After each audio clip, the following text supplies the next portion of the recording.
Fencing करवा दी। इस तरह के डिवीजन से अब मस्जिद के अंदर मुस्लिम्स और बाहर खुले में इस राम चबूतरे और सीता रसोई वाले एरिया में हिंदू पूजा किया करते थे। अब ऐसे ही अपने अपने एरियाज में पूजा और इबादत करते और लड़ते झगड़ते हुए 26 साल और बीत गए और साल 1885 आ जाता है। इस विवादित जमीन के इतिहास में 1885 एक वो साल था जब पहली बार राम मंदिर का मसला कोर्ट में गया और इस मसले को कोर्ट में ले जाने वाला व्यक्ति भी आपके सामने ही खड़ा है। ये है महंत रघुवीर दास और इन्होंने बाहर के हिस्से में पूजा करवाने के लिए छत निर्माण की मांग की, लेकिन कोर्ट ने कंस्ट्रक्शन की परमिशन नहीं दी। अब अगले 64 सालों तक हिंदू और मुस्लिम दोनों पक्षों के बीच में नोकझोंक चलती रही, लेकिन साल 1949 की सर्दियों में 22 और 23 दिसंबर की रात को इस जगह कुछ ऐसा हुआ जिसने इस विवादित जमीन का फ्यूचर ही पलट कर रख दिया। ये देखो, ये वो पूरी विवादित जमीन थी। निहंग सिखों ने यहाँ राम चबूतरा बनवाया था और ये मुस्लिम पक्ष का एरिया था। इस मुस्लिम पक्ष वाले एरिया में भी ये जो आपको सेंट्रल डोम दिख रहा है, इसके जस्ट नीचे श्री राम लला यानी बच्चे रूपी श्री राम की मूर्ति मिलती है। अब मुस्लिमों का कहना है कि इसको यहाँ रात के अंधेरे में कोई हिंदू रख के गया है, लेकिन हिंदुओं का कहना है कि रात को इस सेंट्रल डोम के नीचे अचानक बहुत ही तेज रोशनी हुई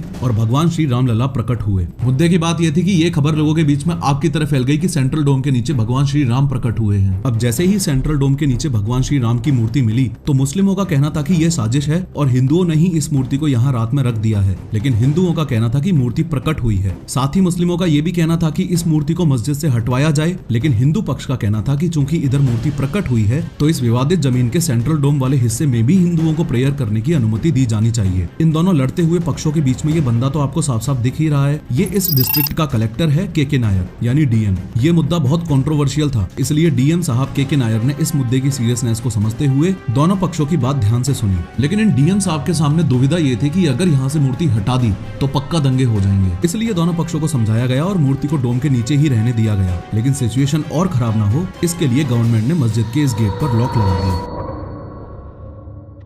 अब हिंदू पक्ष के लिए तो ये और ज्यादा दिक्कत वाली बात हो गई। प्रभु श्री राम की मूर्ति मस्जिद के सेंट्रल डोम के अंदर और ऊपर से इधर ताला और मार दिया। हालांकि वो बात अलग है कि अभी भी बाहर वाले एरिया में पूजा करना अलाउड था, लेकिन हिंदू पक्ष के हिसाब से जो मूर्ति प्रकट हुई थी वो तो इस ढांचे में ही बंद होकर रह गई ना। इस बात के चलते गवर्नमेंट द्वारा लगाए गए इस बैन को हटवाने के लिए हिंदुओं ने कई केसेस कोर्ट में फाइल किए। आगे बढ़ने से पहले आपको याद दिला दूं कि अभी तक हम साल 1949 की बात कर रहे थे और 1949 से 1959 के बीच इन 10 सालों में काफी केसेस फाइल हुए, लेकिन जो 3 मोस्ट इंपोर्टेंट केसेस अभी समझने जरूरी हैं वो ये रहे। हिंदू पक्ष के द्वारा ये 1959 में फाइल किया गया केस, 1961 में ये मुस्लिम पक्ष द्वारा फाइल किया गया केस और 1989 में ये फिर से हिंदू पक्ष द्वारा फाइल किया गया केस। देखो, 1959 में निर्मोही अखाड़े ने जो केस किया था, इनकी डिमांड थी कि हिंदू पक्ष को डोम में रखी मूर्ति की पूजा करने दी जाए और इस एरिया का पोजेशन दिया जाए। इसके अगेंस्ट में 1961 में उत्तर प्रदेश सुन्नी वक्फ बोर्ड ने मस्जिद के मालिकाना हक और सेंट्रल डोम से मूर्ति हटाने के लिए केस किया। इसके अलावा तीसरा और सबसे इम्पोर्टेंट केस जो था वो 1989 वाला ये रामलला विराजमान केस था। इस रामलला विराजमान केस की स्टोरी काफी इंटरेस्टिंग है,